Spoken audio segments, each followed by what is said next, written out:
Bermuda Championship in the books with a winner who has not captured victory in over 3,000 days, but he pulled it out. Camilo Villegas, thanks to a bogey-free 6 under 65. He gets the job done at Port Royal. KP, this is parlaying great play last week in Cabo, where he had a close call. This time, he gets across the finish line. Yeah, it was awesome. And, I watched the end of this, and he was hitting some extraordinary shots. He was trying some extraordinary shots in a very, high pressure situation in terms of winning. And, he talked about it afterwards, how mentally he's in a really good place in terms of his golf. And I think it showed, because he didn't look like somebody that was fearful of missing in one direction or the other. And that was really impressive. And, obviously his story, I thought he had a great quote afterwards. I've got it. I think I've got it here. I wrote it down. He said, "I love this game. This game has given me so many great things, but in the process, it kicks your butt. Life has also given me so many great things, and in the process, it kicks my butt." And I thought that was a really just poignant, and it was a cool reflection. Obviously, people know his story about his 2-year-old daughter dying back in 2020, and there's just, that's an unspeakable thing, and he and his wife lived through it. And I like that. Sometimes I think guys try to almost put tack golf onto life, and for him it seems like they're very connected. He sees the ups and downs of each as being in rhythm with one another. And that to me is somebody who loves golf but also appreciates life. And I really thought a lot of the way that he sort of articulated that after his win.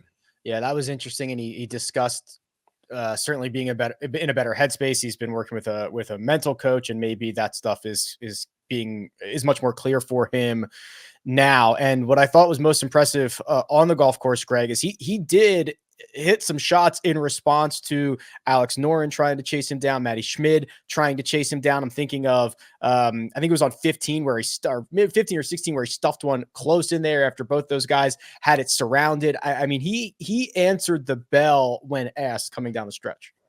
15 was the one where he hit the flag. Yeah. Okay. Yeah. Wrapped it up in the flag, sick. which it was so cool because they both made birdie there, and obviously so did he. So that was really important. It also could have been very unlucky, and maybe it was unlucky. I mean, you hit your target. It's a crazy thing about the game of golf. Hitting the flag or the flag stick is crazy because it could do anything, and you hit one of your best shots of the day. So that was awesome.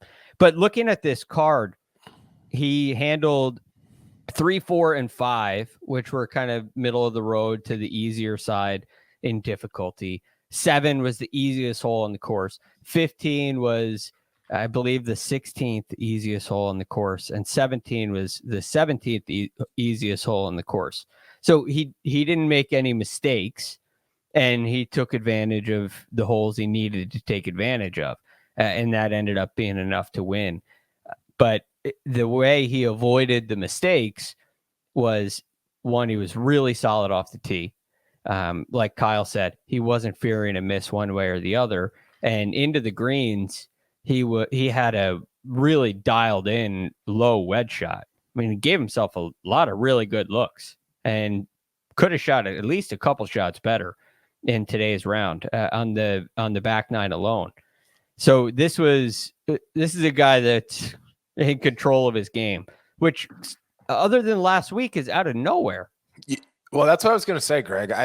I'd like for you to expand on this because you probably have more insight on it. But it seems crazy that at this stage, how old is he? How old is Camilo?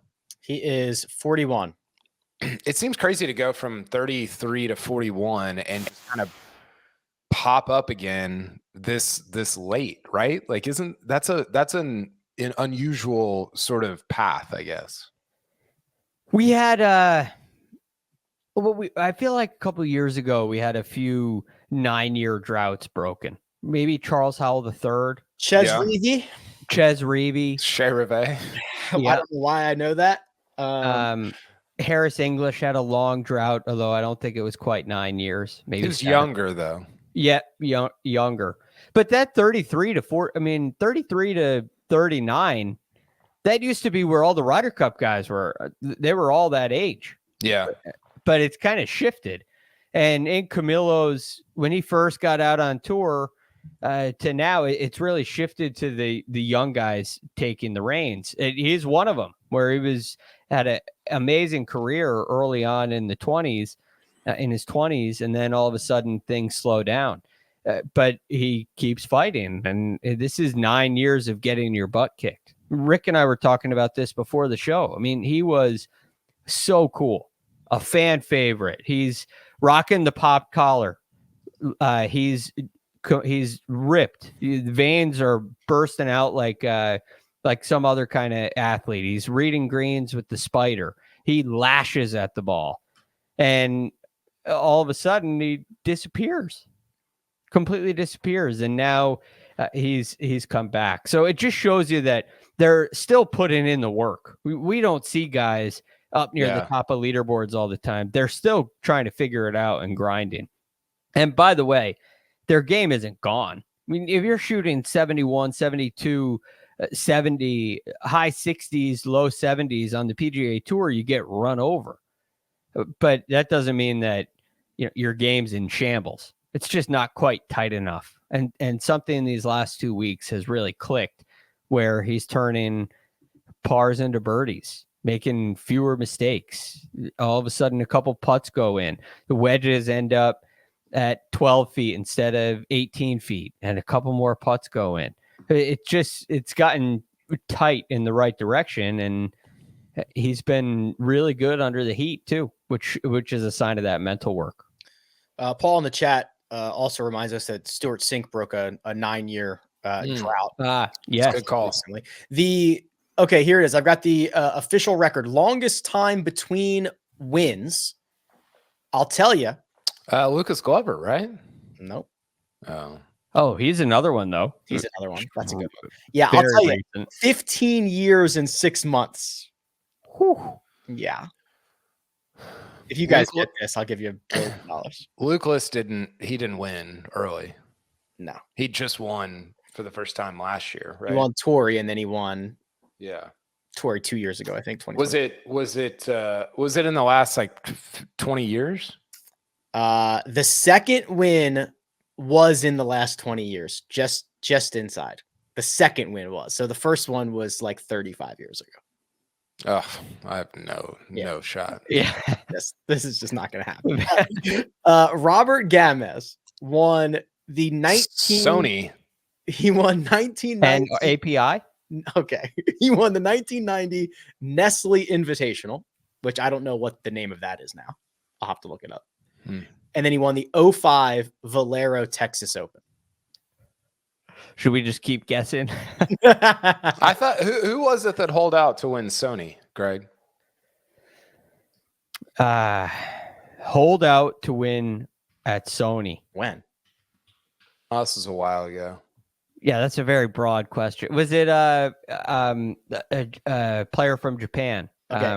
Nestle was that's now the API. Okay, you're right, Greg. I was thinking he holed out to win the 1990 API on the final hole, which was that shot was crazy. Yeah, that's what I was thinking of. It wasn't Sony. That was crazy. That's it. Yeah, I think it was from the rough. I'm gonna watch. It had YouTube. A ton of spin on it, with a 5 on it. I'm watching it on YouTube right now. Give us the play-by-play. It zips into the hole. It is from the fairway. So here we go. There's impact. Big divot. He doesn't seem to particularly enjoy the shot.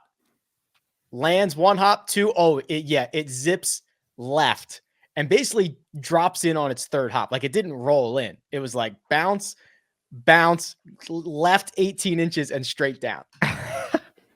That's can you imagine? That ball had some action on it. Yeah, you know who he beat? Greg Norman. Yeah, Greg Norman. Sure. The guy just gets people just chip in against him or pull it. It is unbelievable.